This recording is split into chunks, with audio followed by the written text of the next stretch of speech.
All right, so it's recording, so you can start whenever. Beautiful, beautiful. Okay, I'll count us into 3 and then we can rock and roll. 1, 2, 3. Okay, Mindset by Design crew. So you've had my awesome intro, and you know today that we've got a pretty cool guest. This is a topic that I've looked at and I have spoke to so many people about. So I just thought we'd bring the expert on today. How are you, Mr. Tom Corson-Knowles? How are you, sir?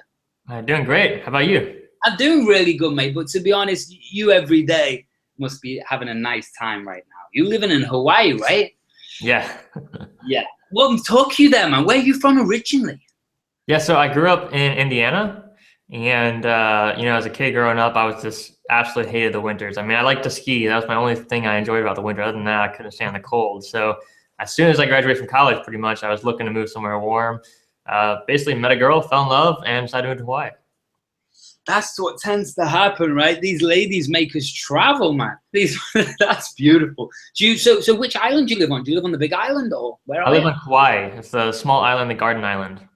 I know Kauai. That's one of the only places, not one of the only places in the world I haven't been, but that's definitely on my agenda to go, dude. Nice. Do you ever come back to the mainland, or is that you? You just living there each day, loving it? Yeah, we travel a lot. So, it's a really small island. There's not a lot of people. So we travel quite a bit for conferences and fun and vacation and all that stuff. Beautiful, beautiful. So if you were to give yourself a title, what would your official title be? I mean, that's the hardest question. That's honestly the hardest question anyone could ever ask me, because it's just so hard. I mean, I just do so much stuff. So, right. I mean, I'm an entrepreneur, I'm an author, I'm a publisher, but I don't feel like any of those things really define me. Like I just do what I love to do. Like I just try to be myself. I just try to do what I want to do with my life. And cool. So, I mean, if I had to say, it's just I'm me. Like I don't try to be anything different or have this label. I mean, it's so hard. Like on a plane or something, someone's like, "Oh, well, what do you do for a living?" It's like, be happy. A million things. Yeah. I love what I do. Every day I get up and I do what I love to do. So a lot of times that's writing. I love to write. I love to communicate. But I think for me, it's not just about the writing. It's more like it's the thinking, and for me, really the learning. Like I love to learn. So I've been reading an average of like 7 books a week for the past 10 years, and it's because I love to. Like and it's almost all nonfiction. I do read some novels here and there, but it's mostly nonfiction, educational stuff, because I just love to learn. Like I love the universe that we live in. It's just absolutely amazing to me. Wow. So is this always been, where did this come from? Let's start even there. Where did this come from, Tom? Are your parents entrepreneurs? Did you go to like a private school? Where's this like ferocity for this learning coming from? Where is it? I don't know. I think everyone has their own unique personality, and like I noticed like with my nieces and nephews, like they have like even like 2 years old, 3 years old, you can tell they have their own like totally unique personality and things that they like, and you can tell one's like really creative. You can tell one's like a thinker. And so for me, like early on when I was like 6, 7, I was reading like these 1,000-page novels, the Wheel of Time series, by Robert Jordan, if anyone's ever heard of that. So I just even when I was a kid, I was reading stuff and enjoying that. So I don't know. I mean, it's just what I like to do. I don't really question where it came from. It's just what I like to do, so I do it. I think that is a huge lesson for everyone listening, right? I mean, at the end of the day, what you're striving for, I mean, not you personally, but in people in life, at the end of the day, we're trying to get to a destination, and that destination is, we're here.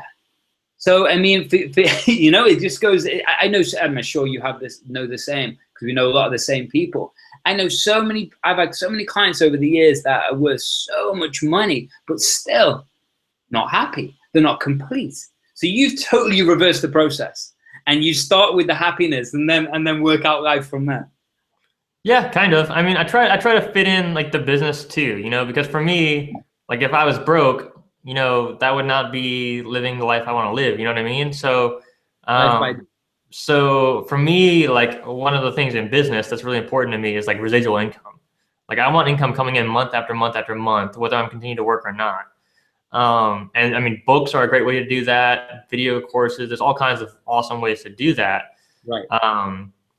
But for me, that's really important, because like one of my highest values is freedom. Like I want the freedom to be able to, like I said, to be me, to do whatever I want to do, wherever I want to do it, with whoever I want to be, whenever I want. And that's the kind of freedom I want. And so in our world today, without money, you can't do that. You know what I mean? And you don't have to be, you don't have to have millions, but you have to have enough income to live the lifestyle that you want to live, Right, dude, I love that. I love that. And that's huge. So when was that decision? When was that moment that you went, okay, I'm going to do this? Or how did it evolve into you having this total life by design? How did it happen? Yeah, so I think my life totally changed when I read a book. It's called Rich Dad, Poor Dad by Robert Kiyosaki. For sure, classic. And I know a lot of people have heard of that book. It's been really popular. But for me, up until that point in my life, I was like about 18, 19 when I read it. Right. Up until that point, I had basically just been reading like novels and then like textbooks for school. I hadn't really read personal development stuff. And so that's when I really got into like the personal development world. And after that, I read that book, I started studying Jim Rohn and Tony Robbins and like every personal development audio and I could play in my car, like CD in my car and book I could find, I was reading, because I realized that, that book opened me up to the possibility that I can create the life I want to live, because up to that point I was just, I was following school. I was doing what everyone else thought I should be doing. But that's when I really said, okay, hey, like this is my life. I'm going to take back control. I'm going to make it the way I want it to be. That's so cool, dude. I love that. But because you're still young, man. You're still really young. I mean, it's, how old are you now? I'm 27. I'll be 28 in a couple of weeks. See, I'm like 37 now. Yeah, I'm old now. It's like, it's funny looking back on how much has happened since your age. But I was nowhere. I was hustling. I was closing sales. I wasn't creating a sustainable, scalable business like you are. And I don't know where the opportunities went now. I'm sure they were, but it doesn't matter. It's like someone said to me, if Obama or wherever you live in the world changed all the rules and you could do whatever you want, still people wouldn't do it because they wouldn't drive forward. So is the freedom what pulls you still? Because you've obviously built your life into a place that, you're in a good space. So you could probably do what you're doing and you'd be fine. But you don't. You have this drive inside of you. So what is it you're trying to achieve? Is it the money, more lifestyle? What is it? What pushes you each day? I think it's just becoming the best person I can be. I know it sounds kind of corny, but it's like, I mean, that's what it is. I teach it every day. So that's amazing that you say that. Yeah, I mean, so one of my mentors, and I've learned from so many amazing people, but one of the guys, his name is Keith Cunningham. I talk about him all the time because he's just so brilliant. He's very wise. He's probably the wisest rich man or the wisest man I've ever met, really. Really? And one of the questions he asks is, he talks about in a story, but basically he says, hell on earth would be to meet the man you could have been. Hell on earth would be to meet the man you could have been. That's a powerful. That kind of drives me. That kind of I've got so much potential, and I've only got this one lifetime. Whether you believe in reincarnation or not, we've only got this one life in this lifetime, right. And what I do matters. Every day, what I do matters, and so that drives me. To see what can I do with this life. How much money can I make? How many people can I help? Right. How many countries can I see? How many amazing experiences can I have? That's the kind of stuff that drives me. Dude, Tom, I love you already, man. That's honest to God, that's what I like. That's my drive every single day. To be that version of you that you truly are if you let go of all the BS. What's possible in this infinite potential. There's infinite potential. What can you do? And you're right, it's not about money. And a lot of the guests that I've had on, every single guest has been truly world-class, and I feel very lucky for that, but I learn off everybody. As much as everyone in the Mindset by Design crew listening, it's the same thing. So where do you think entrepreneurs go wrong? Well, I think there's these two things. So there's the learning, which is really important because you have to learn what to do. Like if you're an entrepreneur and you want to make money in business, like you need to go model successful people and find out what they're doing. It's not complicated. Like if you're in real estate and you want to make money flipping houses, go find people who are making millions of dollars or billions of dollars flipping houses, and just learn from them, study them, do what they do. It's not complicated, right? It's the mechanics. There might be a lot of details in there, but it's simple if you just go and model someone else, right? Because someone else has figured it out, you can figure it out. So that's one part, is like the learning process. And I think the best way to learn, like I just said, is just to model other people, model successful people. Sure. I think another big point, and I think what you probably work a lot with your clients on, is unlearning. You have to unlearn stuff.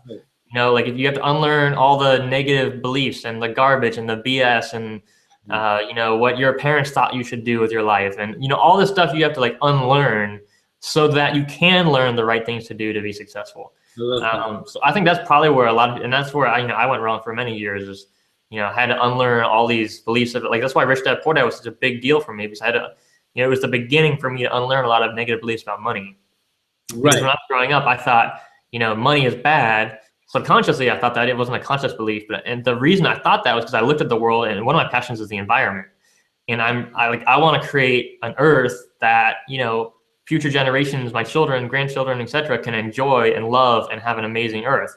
And you look at like all the species extinctions and all the bad environmental things going on right now. And when I looked at that as a teenager, being very naive, I thought, oh well, it's the big corporations that are destroying the earth. And I thought, all these companies that are polluting and so forth. And so that was the negative beliefs that I had, and I had to unlearn that stuff. And so now my belief around money is that money is an amazing tool. And if I had trillions of dollars, I would do great things for the environment. I would do great things for the earth. It would be good for the planet.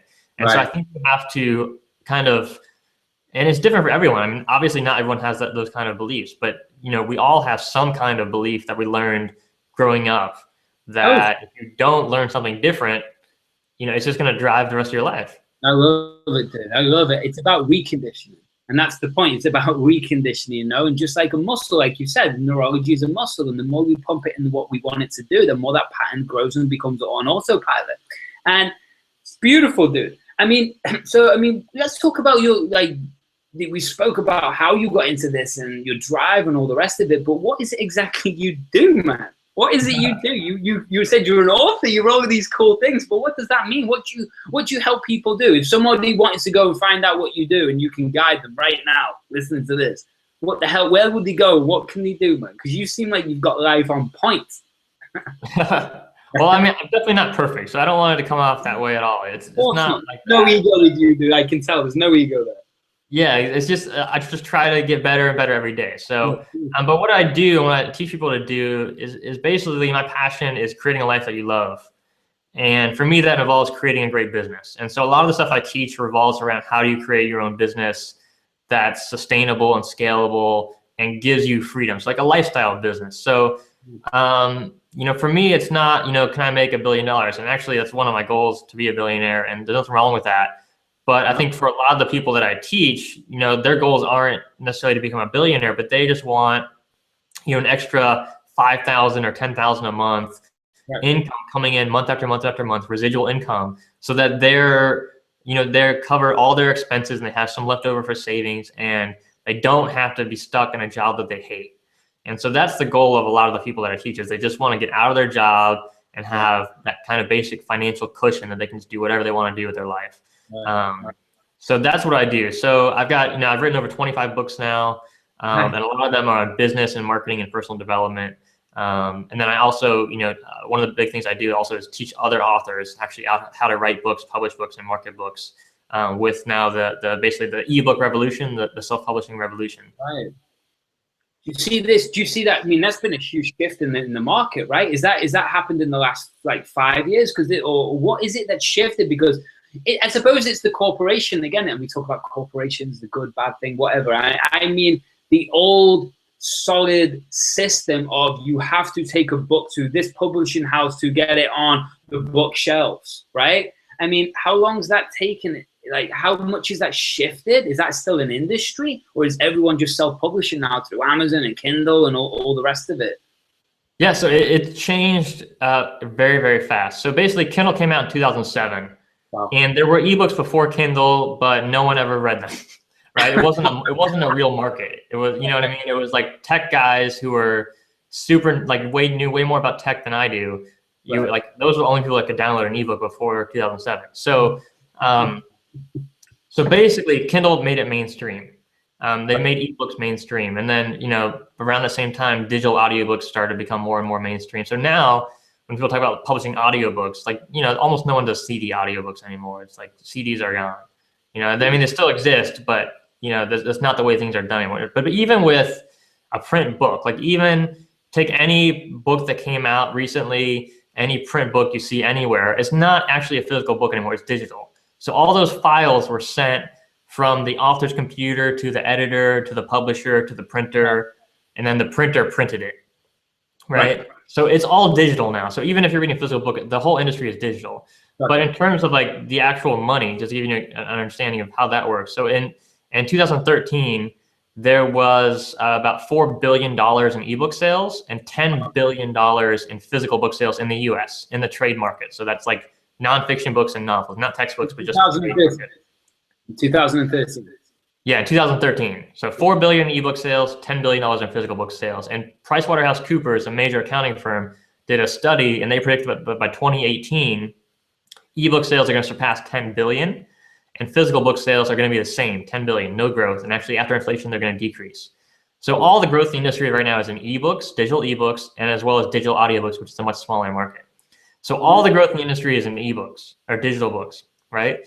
And because all the growth is there, that's where people are going to make money. Like, it's a wealth transfer, right? Any industry where you have $6 billion of new money coming in to a new form, that's where the wealth is going to be created. So even traditional publishers now, they're seeing so much more of the revenue shift to ebooks, right? And so that's what's going on right now. And you look globally, it's the same pattern. So globally, the market is about $80 billion. And the next 3 years, there's going to be a $10 billion decrease in physical book sales and a $10 billion increase in ebook sales. So it's literally just transitioning. Exactly. So we're in this total transition period. It's very fast. And I don't think physical books are going to disappear. I mean, you see them behind me on the bookshelf. If you're watching video, there's people love paperback books and print books and hardcover books, and they're going to continue to buy them. But I think the vast majority of the market is going to become ebooks in the next, I don't know if it'll be 10 years or 20 years. But we're going there very rapidly. Wow. So again, what you're trying to say is you're either in it or out of it, but it's happening.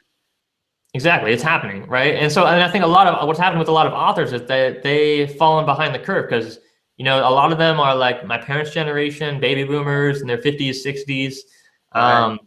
They did not grow up with the internet. Digital for them is something different, and they're not up on the news, right? And not like news in general, but I mean the news, the industry news. So a lot of authors still have this mindset that, I'm not a real author if I don't have, paperback, hardcover book traditionally published. And the truth is we now have thousands of millionaires and people earning 6 figures or more just self-publishing ebooks alone. And if they do a print book, it's either just print on demand, which means basically it's just a digital file. It's stored, and when someone orders the paperback book, it's printed and sent to them right away. Wow, okay. And it's usually just like a very small percentage of people's sales. I mean, most self-published authors, and it depends, from different industries are totally different. So, but most of the time, it's like less than 10% of people's sales, the physical books for self-published authors. That's crazy. So what do you help people do? You help people literally go from A to Z, or A to Z for you American folk out there, but it's like you literally help them go from A to Z with the business and the whole concept. And it sounds like I'm pitching you as like a salesman. I'm genuinely not everyone listening. It's like I know this industry and I know Tom and I know what he can do. So I'm always like trying to help people break like what you're doing, buddy. Break that old framework and get out of a job. And I don't offer right now business opportunities. And when there's someone does like you, I help someone's mindset through that business opportunity. But you're opposite, helping people get into that business opportunity. Sorry to interrupt. That was just, I just wanted to make that clear. I'm not promoting this. I'm saying this is, you need to be listening to Tom, basically. Thanks, man. I appreciate it.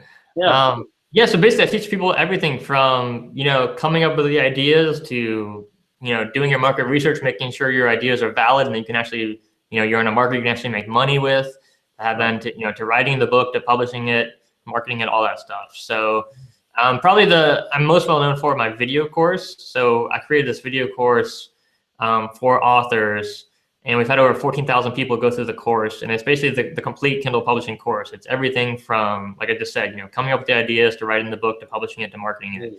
And so we've had a lot of success with that. Well done, mate. Well done. So, I mean, where from here?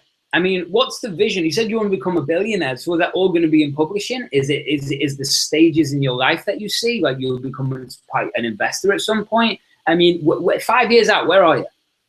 Yeah, so I'm starting to do some investing now. Starting investing in, you know, startups and businesses. So that's one of the ways for sure. But yeah, my day-to-day life is still pretty much the same. It's, you know, it's writing, it's creating content, it's doing interviews like this, just trying to get my message out there to the world. I don't know, man. It's 5 years from now. Who knows? It could be something totally different. It could be the same thing. One of the things I've realized about myself, and I don't know if it's universal or not, but for me, it's like every day is different, man. You know, like I'm not the same person today that I was 6 months ago or even like a week ago. Yes, you know what I mean? And so what I want changes, you know, it changes. And sometimes it's like amazes me how fast it can change. So I'm totally open. So, I mean, I've got plans and I've got goals and I've got strategies to get to where I want to go, but I'm not stuck on it. Like, you know, 5 years from now, my life has to be exactly like this. You know, I don't look at life that way, because I'm totally open to new things, if that makes sense. Totally. So you're not fixed on any specific outcome, and that again is I promote the hell out of that, and it's about driving, it's about designing where you want to go and not being obsessed or attached to what the outcome of it. So you understand, and you're heading down the journey to what I love to, you said before, to become that I call it the world-class version of yourself.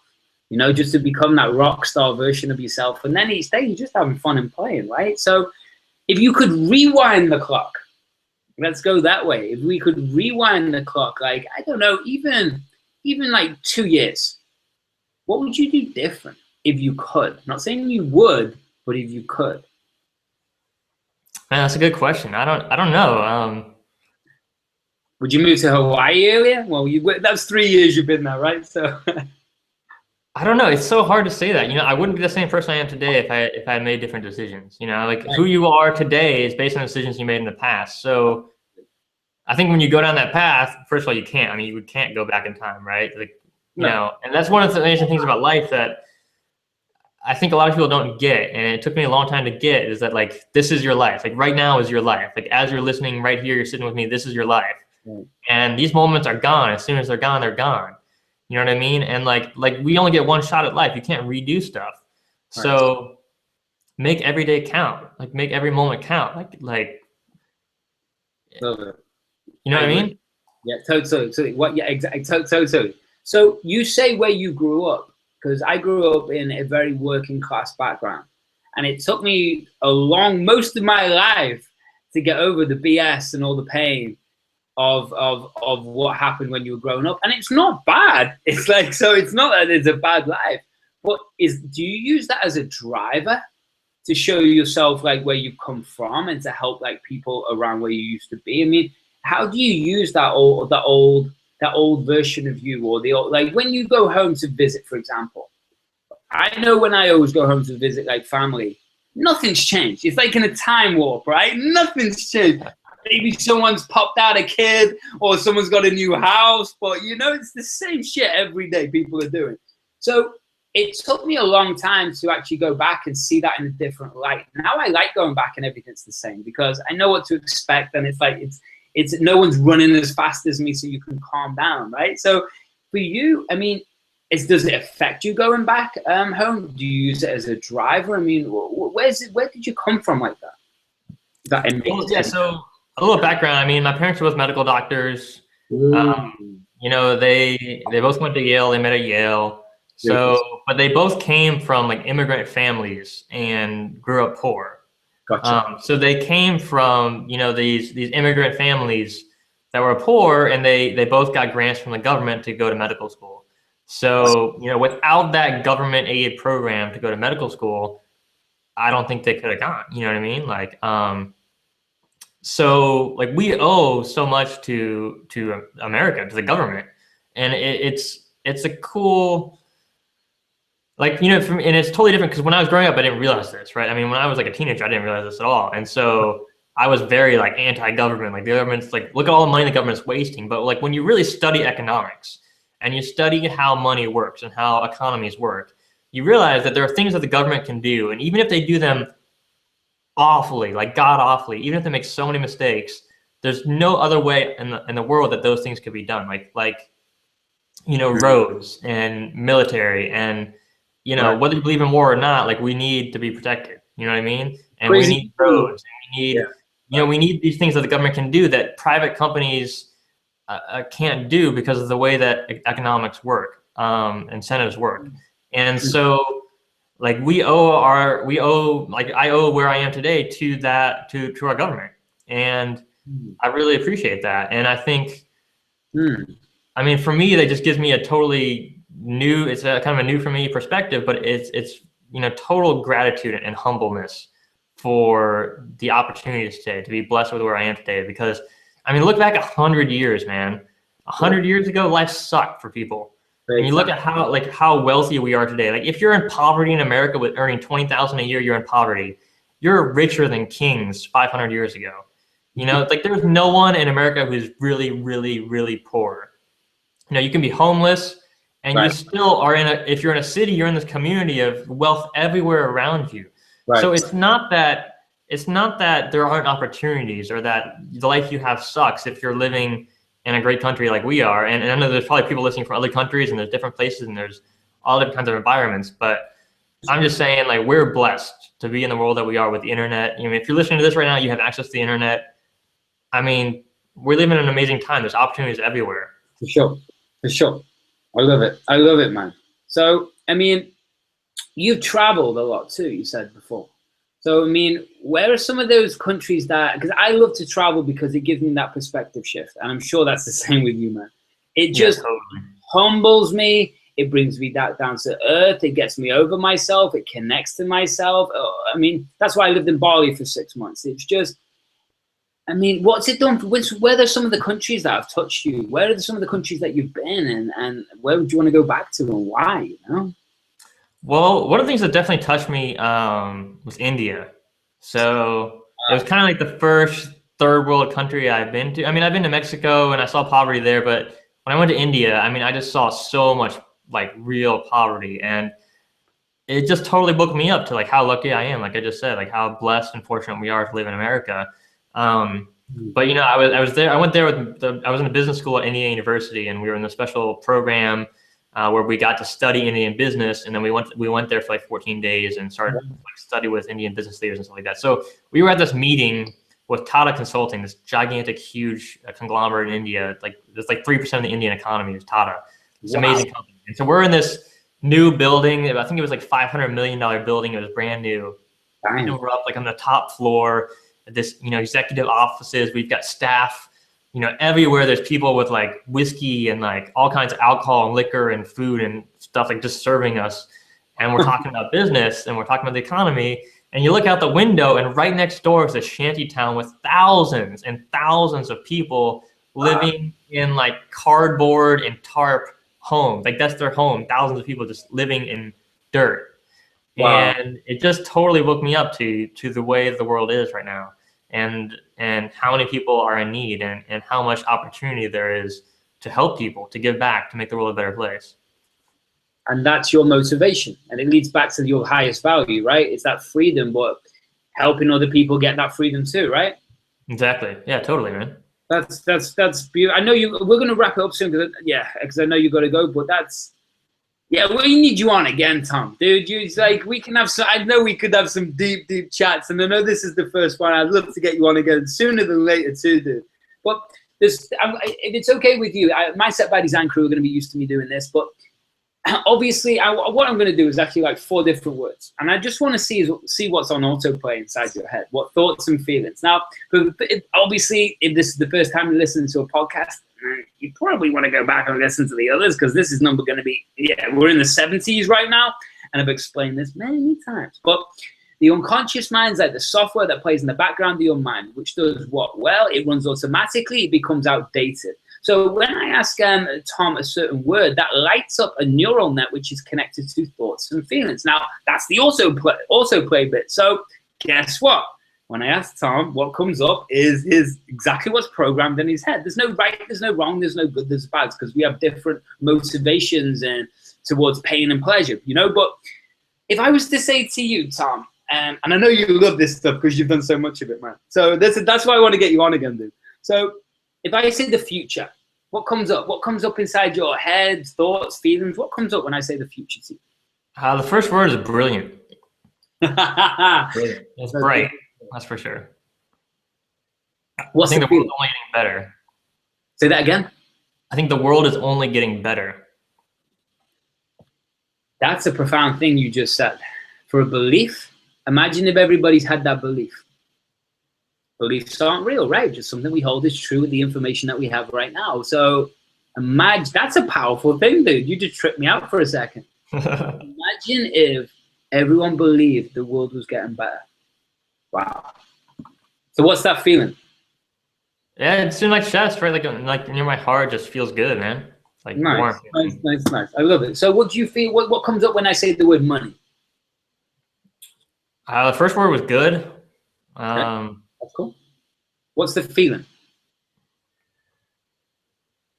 It's like the same place, like the warm in the middle of my chest. You're connected to that heart, dude. I like it. I like it. So what business is going to be a very similar thing then for you? Yeah, business for me is love, man. Business for me, like the first word that comes up is love, because like you have to love what you do. You have to love your customers. I love about business is that everything in business is about adding value. You know, if you don't add value, you go broke. You know, and so the more value you add, the more money you make. It's energy. Money is just energy. Everything in the world is energy. By the way, everything in the entire universe is just energy. Right? Sure. Matter is energy. Matter is energy. Same thing. Energy is matter.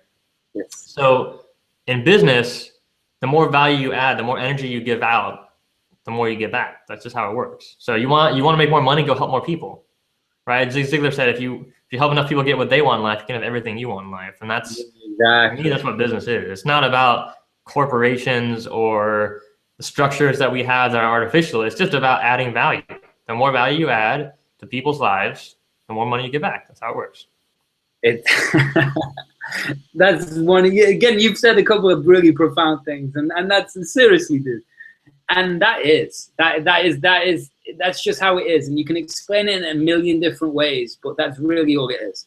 Add value to people's lives, and it comes back around. Whether it's karma you're believing in, whether it's you're coming from a metaphysical space, or you're coming from quantum physics, or you're coming from neurology. Doesn't matter. If you give, feels good, and it gives back. And I think there's nowhere else to go with this. I think that's the end of the podcast, dude. I think that's it. And I'm going to put the your websites on the intro and the outro in the show notes, buddy. But is there anything you want to leave with the Mindset by Design crew with? You want to guide them to a certain page or give them any more information about anything? Because I know there's going to be a lot of people who want to connect with you, buddy. Yeah, I mean, the best place is go to my blog, tckpublishing.com. And there I've got tons of articles and stuff. If you want to check out my books, they're all on amazon.com. You can just go to tckpublishing.com/books, and you can find my books there, like, Rules of the Rich and Schedule Your Success, and a lot of cool books that talk about a lot of the topics that we've talked about on the show, personal development and creating a life you love. Yeah. And then the other thing is my podcast show. So I've got a podcast show called Publishing Profits Podcast. And every single week we interview a best-selling author, entrepreneur, and they share their secrets to success in life and in marketing and business. So that's publishingprofitspodcast.com. Beautiful, beautiful. Thank you so much, Tom. It's really appreciated, and we definitely need to go deep on a different podcast together. I think we'll think some brilliant stuff will appear. Definitely, man. Look forward to it. Thanks so much. Thank you, buddy. Cool. We good? Yeah, man. That was fun. That was fun. Awesome. I like that, man. So yeah, whenever you're ready to rock, if we want need to do a new hangout or whatever it is, I'm not sure with the recording. Okay, we can just keep recording, and then I'll just. Cool. Works for me. Let me go and just put some eye gel in my eye because they're on fire. Okay, cool. Yeah, so let's take a 5-minute break, and we'll meet back. Okay, yeah. Cool. Let's do that. Cool. Awesome, buddy.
Do you want one of your desks? Do you want mine?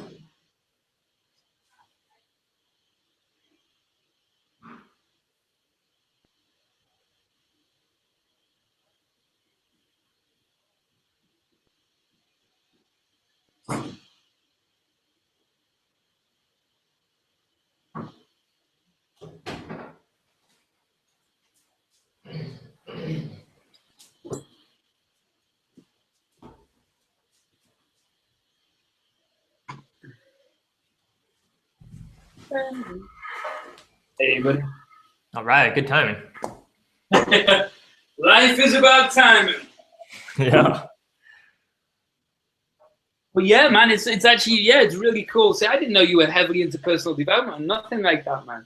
So that's, no, like no. everything, it's everything to me. I know, I can see this, dude. I see how your brain works. It's not just everything, it is you. So it's not personal development, it's just growth. And I can see you're philosophical, you're spiritual, you're all of that stuff, man. Yeah, man, for sure. Likewise, man, you too, totally, man. Oh yeah, it's what we are. So I'm real happy that we connected for whatever reason. Right? It's just nice to connect to nice people. I like it. I like it. Yeah, man, totally. Yeah, ready when you are, dude. Whatever you want to talk about, wherever you want to go, however you want to do it. Okay, great. Yeah, well, let's just talk about like NLP and like motivation, like how to get things done. So, but I'll ask the questions. It'll be really easy. Oh yeah, dude. I just talk, right? So it's it's easy. Whatever you want. Whatever you want. Cool, man. All set? Yeah, ready to go. All right, Andy, welcome to the show, man. Really, yeah, it's a real pleasure to be here, Tom. Thank you so much for having me on, my friend.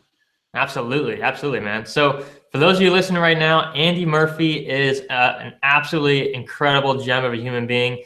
He started off in the business world. He was in the sales and marketing world. He learned NLP, which is Neurolinguistic Programming. Had a ton of success in sales with that, just crushed it in the sales world. Then he went into real estate, did some crazy real estate development stuff. Maybe we'll have time for stories from that, I don't know. But today, Andy is kind of the next generation of his life, and he, for years, has been coaching people on success. And he's got a podcast show called Mindset by Design. It's amazing. And he basically helps people, really high-level, corporate executives, athletes, high-level people, take their high-level performance to the next level. So welcome to the show, Andy.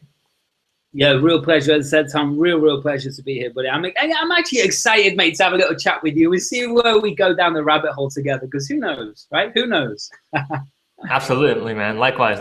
So just, give us a little bit more insight into your background, how you got started in the business world, and, how you got into this whole mindset thing for success and helping people take their success to the next level. Oh, for sure. It's a good question. And again, it's everyone's got a story, right? Everybody's got a story how we got to where we are. And generally, there's always a bit of pain in there that motivates us and pushes us the other way. Well, for me, it was like I grew up in Liverpool, which is where I'm from originally. I haven't lived in the UK in like 13 years. I've been back bits and pieces, but I lived in Australia, New Zealand. I've lived in Bali, California for the last 6 years, and I'm actually sitting in Florida right now. And how I got into it all was, it was funny. I was working in IT, computers. It was 13 odd years ago, and never touched personal development. Come from a very working class background, and basically I was working in a job, and yeah, they were going to fire me because I got to that point I couldn't grow, so I was getting frustrated. So it was time to go. My boss did an amazing thing for me. He gave me 3 months' money, and I took that. I give it right. I'm leaving. I'm going to Australia. And that's what I did. Didn't have a job. Didn't know anyone. I went to Australia. From Australia, took some girl out. Some guy at this party. A very quick story. I'll tell a long story very quick. But the guy at the party said to me, "I'll get you a job, buddy." And I went, yeah, whatever. Some guy at a party says he'll get you a job. He said, "I'll call you tomorrow." That's where I got into NLP. It was in sales. Didn't know it was NLP. Had no idea until years later what I was being trained in, very technically, was neurolinguistics in sales. And we got headhunted. I became one of the top in Australia, probably the top 1 or 2 in Australia within inside of like 4 or 5 months. Got very good at it. And then we got headhunted to New Zealand to work for the largest real estate developers in New Zealand, where we just took over the damn company and and I was headhunted to multiple companies, broke lots of records, blah, blah, blah. Then at 20 odd years old, I think it was 26, this was a pinnacle moment of my life. I'd left all the other companies. I was earning good money, working two days a week, earning, you know, a few grand a day, and having a nice life. And my friend came back with a tiny little bit newspaper clipping from Dubai, and it said the Worldwide Property Fair. My little brain went, I want to take New Zealand and Australian real estate to Dubai, to this fair. Guess what? Went to a guy who I was working with and said to him, can you help me put a business plan together? He was putting a project together to build a resort in Fiji. The two minds came together. We took that project over to Dubai, and we're selling it down next to the Palms, Dubai land, all these crazy stuff. Came back, 2008, guess what happened? Real estate market crashed. Business partner thought it was a great idea to steal all my money, send me into bankruptcy, sent me into a nervous breakdown, sent me into depression. And I went from having perceived everything at 26 years old, whatever I was back then, 26, 27, yeah, and to second 5 Series BMW, professional model as a girlfriend, beautiful house, to gone. To living in the basement of a gym, training and fighting every day because I do mixed martial arts. That's a pinnacle shift in my life. But it's what I needed. It stripped everything away. And of course, a very long story short, what happened there was I turned down a job to work for one of the largest worldwide real estate developers in Hong Kong. They wanted to fly me out that week. My intuition was saying to me, doesn't feel quite right. Instead, I said to my friend, download all the NLP stuff you can find. I'm going to take this to the next level. And then ended up borrowing money, which I couldn't afford rent or food. I borrowed money and flew to LA for 5 days. That's where life changed. And then the rest is history. Now I've worked with everyone from Saudi Arabian royalty to world champion athletes to TV and actors to everyone else in between. Who the hell knows how it happens? But it just, that's the point in life, right? You just don't know. That's my journey. That's awesome, man. That's awesome. So, wow, man, you've had this total up and down there. I mean, that whole bankruptcy thing, partner stealing your money. I mean, that's just, that's awful, man. But you bounce back so quick. I mean, that's like, you know, in a couple of years, you know, you're back at the top of a totally new field of, you know, NLP and coaching. So, I mean, how did you do? I mean, how do you go from broke, you know, borrowing money just to travel to, you know, being at the top of your game in this new field? Like, how did you build up that coaching practice in your business there? Belief. I knew it was funny because I, again, trusted my intuition 100%, and this little guidance systems that tells you to go towards something because it feels good and tells you to stay away because it doesn't feel good. And it, how I built it was, I knew at that moment in my life that where I was just that. It's not who I was. It's where I was. And that was one of the pinnacle things that changed my whole life. This little voice in my head kept telling me that. You've seen over 2,000 people face to face. You're good at what you do. Now, what is it you want to do? And that's where the pinnacle changed. And I really worked out what I wanted to do. So I wanted to work with UFC fighters. I wanted to do all these things, right? I wanted to be able to sit on the beach with my laptop and earn $1,000 an hour, right? So all of these little goals, well, these were the drive. This was to step me into a whole new world. And I went to LA and I, again, didn't know anyone. And you just hustle. You make friends. You network. You do so much more. There's so many free sessions I did with people. So many hours I travel just to be around certain people, mentors, and learn, and just to get clients so they can network. It was like $50,000 in those, $60,000 actually in those first couple of years, just trying to move forwards. And that wasn't even income. That was just spending just on traveling and things like that. And it's that inner knowing of, if I keep doing this, if I keep building this, what type of a life can I have? Who can I be? And that really is my driver every single moment of the day. You know, I'm starting to rant on, Tom, so you got to tell me to shut up, buddy. No, man, that's awesome. Well, and I think there's a lot of similarities too with my life, because, you know, I spent well over $100,000 on personal education. You know, I went to business school at Indiana University. It was over $100,000 for 4 years of college. Wow. And I came out of business school and I was like, man, I don't know anything about business and life and how to be successful. So I had to spend another $100,000 to go learn from you know, people out there who are millionaires and seminar leaders and conferences and workshops and you know, all these different conferences I went to. And there's one time where I was going to, you know, one year I think I went to like 22 conferences or something like that in 1 year. Oh, wow. And so, you know, that for me too is huge. Like we both had this love of learning. Like we really knew that, hey, you know, there's this big gap in our knowledge at that point in our lives, and we had to go out there and get it. But then once I got it, now I mean, I still learn every day. It's not like I stopped learning, but you know, it's like you go through this period of time of like super intense focused learning where you're like, I have to figure this out. I have to figure out how to be successful in business, how to grow this business.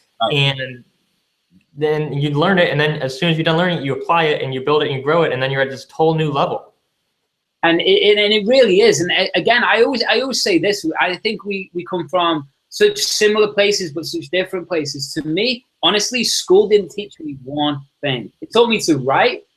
Didn't taught me to do maths or anything. It taught me to write, and I've got a bit of dyslexia, so it didn't teach me to write very well. Where I learned everything was after school, but more importantly, I learned everything through martial arts. I learned how to read patterns of behavior. I learned to push past boundaries inside myself. I learned to believe. I learned to be able to understand that any skill or anything, any movement, anything, there's a learning curve. And it's only, you have to go through to become that unconscious competent, which is when it's on autopilot. And I know with everything, you've got to work your ass off until you get to that point. And there's, again, we always talk about that tipping point, but to me, that's just when it's installed in the nervous system, you know, and it becomes the automatic behavior. But to me, I knew that with business. I knew that with NLP. I knew that with whatever you're doing, you have to work so hard at the start that most people give up. And I like that. I like it that most people give up, because when you truly get what you deserve, it means you've put the effort. It means you truly, if you want a six-pack abs and you're eating chocolate and never doing sit-ups and never training, you don't deserve to have it, right? So we get what we deserve. And now we can go on a different topic. We don't, you know, with metaphysical wise and all the rest of it, but I'm just talking about putting in the grind to get what you want. So you best be in alignment with what you love. And that was what New Zealand taught me at the end there. Making sure, because you don't need motivation, you don't need drive. You're just heading towards who you're becoming, what you want, why you want it. And then you work out how you're going to get there on the way, right? Absolutely. Yeah, that's you made so many great points there. And, you know, one of the things I know with NLP, they talk a lot about, and when you kind of mentioned it, is like, you know, the patterning of your mind, you know, and like, for me, it's like, you know, people get stuck in ruts. I get stuck in ruts all the time, like this mental rut. Like just an example, like let's say you're watching TV. Like how much people watch TV? You're just sitting there, you're totally passive, you're watching TV, right? But you know, during that same time, you could be doing sit-ups, you could be doing push-ups, you could do an entire workout plan while you watch your favorite TV show. You know what I mean? And you could have your like the same, it wouldn't take any more time out of your day. You know, you could be doing the same thing and get like this amazing physically fit workout in every day if that's your habit. You know what I mean? So like, I don't think people have to make huge, massive, crazy changes. Sometimes it's just changing that little neuron in your brain, making a really tiny tweak in your patterns that can have a huge end result. Yes. I mean, it's, you still there, Tom? Skype was, Google Hangouts, sorry, was messing up a little bit then, but I got you, basically got your gist. Talking about patterns, talking about routines, and talking about 2 millimeters of difference to lead you to where you want to go. And that's the key thing. It is trajectory. I mean, at the end of the day, what I teach is something called design, delete, and install. It's about designing what you want to go. It's about building that neurology. It's about then deleting those old patterns of behavior, the ones that don't serve you anymore, the ones that are outdated, the ones that you were running a beautiful computer system that you wouldn't want.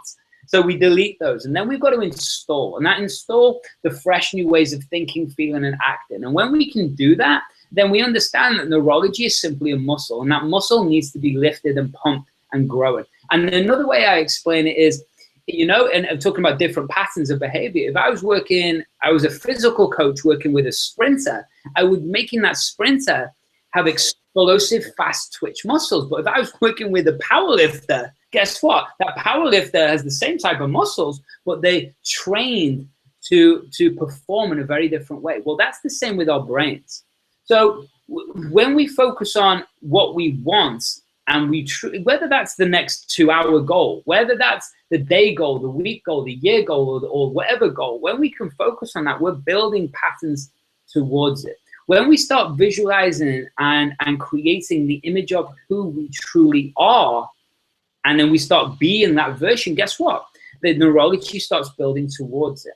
And what we have in our brain is a beautiful device. It's called your RAS, your filter system. Okay, and this is how we create instant change, because due to this, the reticular activating system, this filter system. So people have heard of this, I'm sure by now, but the point is, work it like this. We take in over 2 million bits of information through our 5 senses every single second, right? Just flooding through us. Too much for our conscious mind. And remember, our unconscious mind is like the software that plays in the background of your head. Okay, that's the software that plays in the background of the computer. It's very much the same. It runs automatically, it gets outdated, right?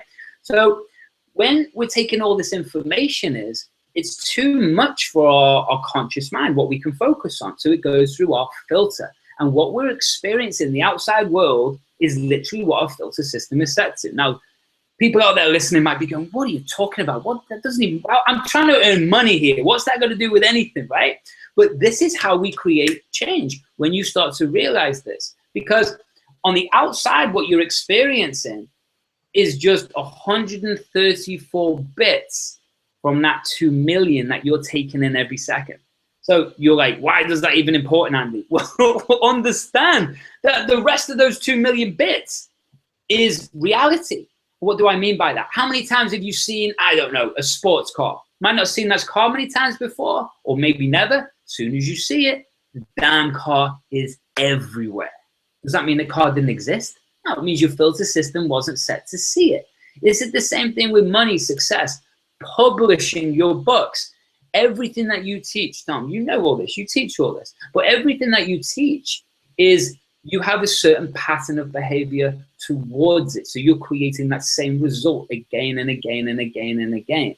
So the 2 millimeter thing, by pointing it, the smallest difference in your behavior or your thoughts or your feelings or your actions creates a new connection in your brain. That new connection leads to a step in a completely different direction. By you catching that behavior, that pattern, meaning if I'm stressed out, you could sit there, keep working if you're stressed out, cool. Or why wouldn't you want to catch yourself stressed out? Go and put yourself back into excitement and then get back into working. 2 totally different patterns of behavior, 2 totally different versions of you, and 2 totally different versions of you focusing on very different outcomes, very different internal speech, very different belief systems. So when we start to realize that these patterns are automatic until we interrupt them and start to build the version of us that what we want it to be, then until we understand that, then you're just going to keep doing what you've done and getting the results that you've got. Does that make sense, Tom? I told you, mate, I rant on a bit. Absolutely, man. No, it's great. So, and I want to give another example of this reticular activating system, like this part of your brain, because it's fascinating to me. I mean, the common one, like you mentioned, is like the car, you know, like you buy a Volkswagen, all of a sudden you see Volkswagens everywhere. But before that point, you never saw Volkswagens, right? It's because you've programmed your brain to look for that. And amazing thing that I noticed with like really successful business people is that they program their brain to look for business opportunities. And an amazing, you know, like I've been with really successful people, like you go out to lunch and like, you know, like they have horrible service at this restaurant and like the worst experience ever with the waiter and the staff and everything. And then this super successful business person will like look at you and be like, Tom, look how much opportunity there is in the restaurant industry. Like, look, you know, to provide great customer service to people. Like, look how, you know, we could start a restaurant like this and make so much money because we would, you know, train people right, and we would provide great service and great value to the customers. Right. And whereas, you know, the regular person would go through that horrible experience and complain and bitch about it and moan and whine and say, oh my God, this is the worst day ever, you know? But, you know, everything in life is a learning lesson. It's an opportunity to learn. Yes. And I've totally noticed that with successful people is that their brain is wired to even take those awful experiences and to create success out of it. Yeah, and it's like we go. I love what you said, Tom, because it really is. Everything's about decisions. There's the thing about what they don't teach you about being an entrepreneur is that they teach you all the business stuff, and that's why I love what you do, because you teach everything. Well, they'll teach you how to do business, but they won't teach you how to manage this emotional roller coaster that we all go on every single day, ups and downs, right? No one teaches you that stuff, and that's the hard stuff to master. It really is, because at the end of the day, we're not making this stuff up. This is just proven and tested by the people who are basically passing it on through generation to generation. We could go back thousands of years. It's what religions were basically telling us. It's just that, then mankind kicks in, and I'm not going down that path. But for us to understand that our behavior and the way we feel is a choice. Most people can't even get their head around that, right? Most people they allow life to affect them instead of creating. And that might sound like something you've heard in The Secret or whatever, but neuroscience is catching up these days, right? And what I teach is about building these patterns of behavior. And it is the most cutting edge way to build and design the results that you want. And at the end of the day, it's where we are now. Who knows what this technology is going to be in 10 years, 20 years, 30 years, 40 years. They might be able to just press a little button and install a new version of you. But right now, guess what? You've got to work your ass off. It's hard work to be constantly happy. It's hard work also to be constantly sad, right? You're putting the same amount of time, effort, and energy into it. The only difference is one's on autopilot and you have to build the other one until this becomes autopilot. And then even still, every day, doesn't matter if I'm working with the highest level people who've got earning $10, $20 million a year who are internet marketers, like some of my clients are. It's a case of we're all human. We're all human. We all go through the same ups and downs and stresses and pains. So at the end of the day, like what you've explained a million times, I'm sure, Tom, is like it's proximity. It's being around the people that you want to be like, right? Why? From many different, I talk about the holographic mind, but we can talk about mirror neurons, or we can talk about wherever you want to come from. But at the end of the day, your mind does not understand what it imagines, what it experiences in the outside world, or what it sees on the internet or TV. The same neurology is firing. Meaning, right? If you were going to watch horror films every single day for the next month, what would you be thinking by the end of the month, right? I wouldn't want to be hanging around with you. But if you were watching everything by Branson, everything by Richard Branson, you're reading all his autobiographies, every video and interview he's ever done, guess what? By the end of the month, you're thinking and feeling and acting like it. Well, guess what? One of the fastest ways to create change is by surrounding yourself with the people that you want to become like. I explain it like this.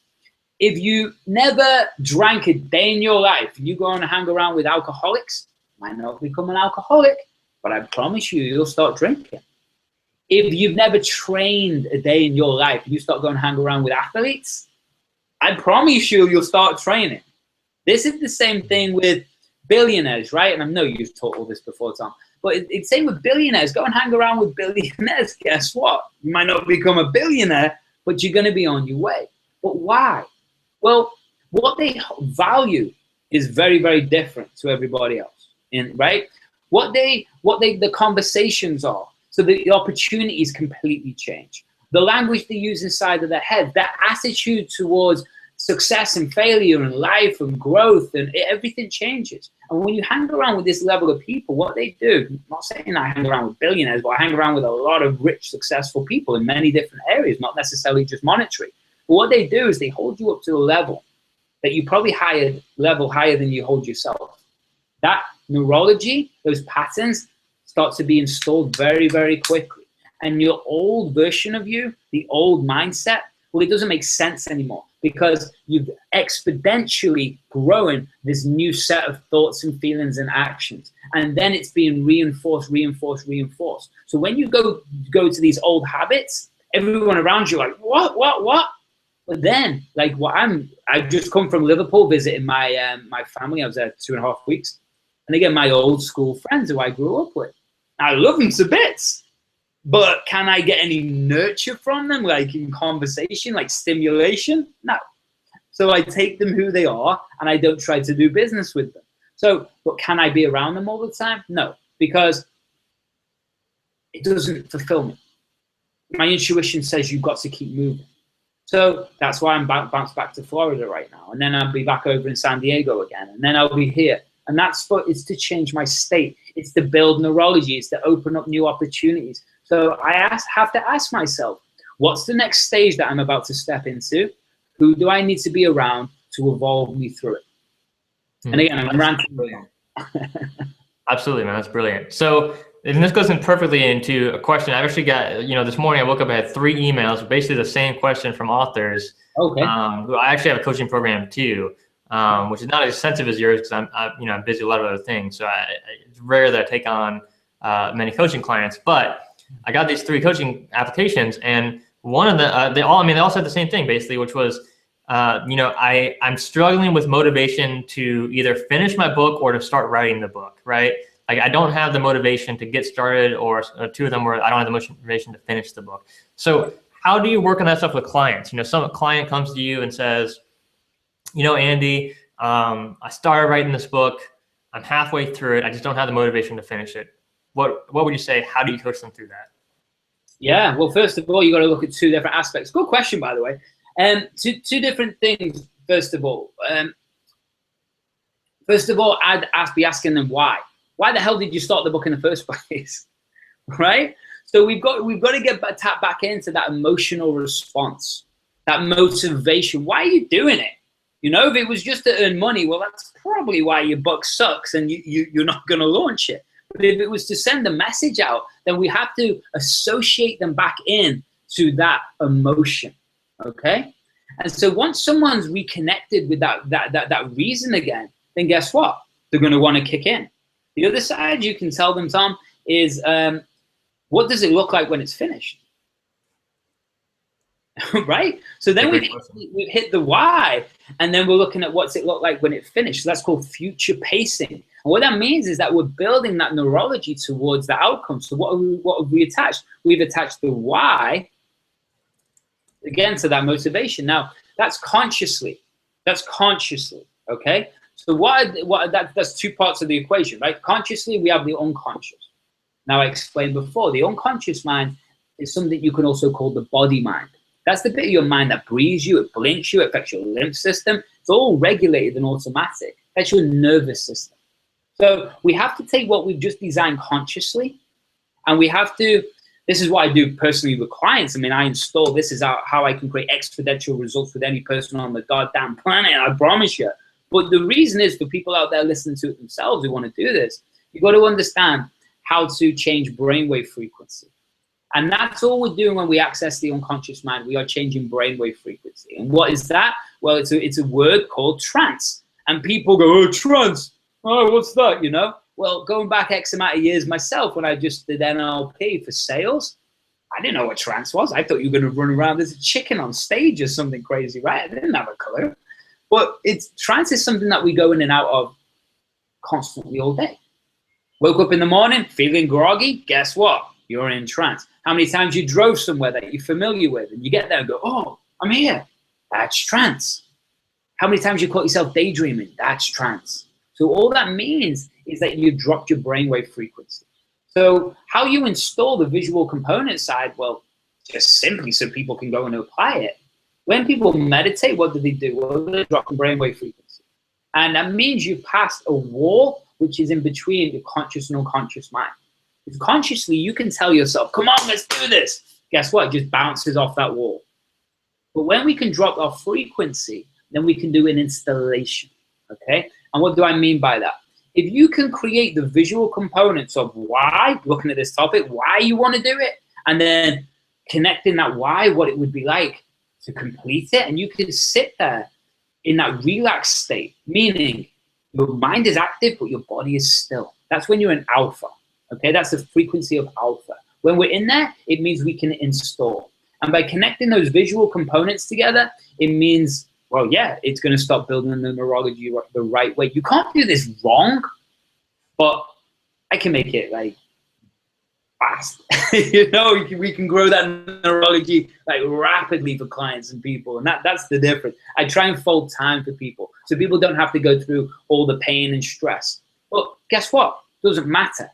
You can do this on your own, and that's what I want to show people, right? So you get very clear on that why, get very clear on the outcome, and then you can sit in both of those things together and feel and think and act like you're just in it. That will build new neurology for you. Yeah, absolutely. Okay, so you shared a lot of awesome stuff. I mean, so powerful. And I just gotta say, like from my own experience, I mean, you can do it yourself. It's totally doable yourself. And in my experience, it's way easier with a coach. And I mean, I haven't worked with you personally, Andy. Like we actually just met, and we have a lot of friends in common, and I'm so glad we have met. We're definitely gonna hang out more. But I have hired a couple of different NLP coaches in my lifetime, and I've had them take me like in one phone call, half an hour, like to a totally different place. Like walking through a lot of the stuff like you just mentioned, where maybe I wasn't feeling motivated. All of a sudden, at the end of the call, that's not an issue anymore. You know what I mean? And I mean, I've had with my fiance, she had this phobia of water. One call with an NLP coach, phobia totally gone. Like I mean, just insane things that I've seen happen with NLP just completely change people's lives in a very short period of time. So I've worked with crazy different types of people. Every coach needs a coach. That's what people have got to understand. First of all, every coach needs a coach. There's not been a single Olympic gold medalist who's ever done it on their own. There's not been a single business that's ever been grown without a team. Every coach needs a coach. We go back to Roman time. There was always someone sitting next to Caesar. That's his coach, just so people are aware. It's nothing new, right? The other side of it is, absolutely, I've worked with people who have fallen unconscious, who no doctor can work out, lost cause. I'll fix them in 1 or 2 sessions, right? And literally, they were falling unconscious. Six doctors they saw. I fixed them in like a couple of sessions. I've worked with rape victims who've been raped like 20 odd years ago, and in 2 sessions cleared it. I've worked with. It just goes on and on. I put people on TV sets. I've done everything, and at the end of the day, I just don't want people to go through what I've been through. I don't want people to go through because they don't have to. The time it takes to learn what you and me have learned, Tom. It's about delivering it so fast and changing people's neurology and giving them the ability to control their mind. Because if they control their mind, this is why I teach, you control the way you feel. You control the way you feel, you control that peak state or that peak mind, that peak mindset, that peak version of you. You do that, you control your results. And that's in health, business, relationships, life, or anything that any of your guys are doing with you in your business. That's the point. Once we can build the patterns, once we know how to interrupt them, once we know how to change these thoughts and feelings, you start to give yourself such freedom in life that you can really design and grow and build the version of you that you want to be, the life that you want. And more importantly, you can show other people how to do this too. And that's all it is. I have missions to help 100,000 people in the next few years. And that's why I came out of just VIP coaching. I was just sitting behind the scenes, just VIP coaching, taking away joy in life. And then a year ago, I made a different decision. I said to myself, I can keep doing this, but that's not going to serve anybody, right? Or I can start to build a brand, and that's why I launched a podcast, and that's why I launched all of these things. And that's the vision, that's the mission, right? And we just keep doing what we do each day, Tom, you know? Yeah, that's awesome, man. Well, you shared just so much wisdom with us today, some awesome tips. My pleasure. It's been brilliant, man. So before you go, tell us where people can find out more about you, the work that you're doing, and how they can actually learn this stuff like on a much deeper level and apply it themselves. Beautiful. Yeah, I'd love to. I'm all about helping. There's a couple of different places you can go. First of all, you can just go to iTunes and go onto Mindset by Design. There's 70 odd episodes in there right now, and we've got every single guest that's been truly, truly world class. And I go on, I do something I call a 10-minute tune-up, which the classic joke is some of them are like an hour long. So that's not the other one I get. If you go to lifebydesign.today, that's actually my academy. And all I do is again, I'm doing a hangout this week, and it's where people can get access to me on cheaply on a different way. And I give all the mind hacks I do to VIP clients, but I give them away in the academy. That's the best two places. Or andymurphy.biz, B-I-Z. There you go. All the places. Awesome, man. Yeah, and I highly recommend the podcast. Yeah, those 10-minute tune-ups, they're not all 10 minutes, but they are all powerful. I can tell you that for sure. So definitely check that out on iTunes. The podcast show is brilliant. So anyways, thanks again, Andy. Such a pleasure to have you. If you're listening to this right now, definitely check out the show notes. All the links he mentioned, all the awesome tips he mentioned there will be in the show notes. So thanks again, Andy. Absolutely. Thank you, Tom. All right, man. Great job. We're out. And the Google, honestly, for like probably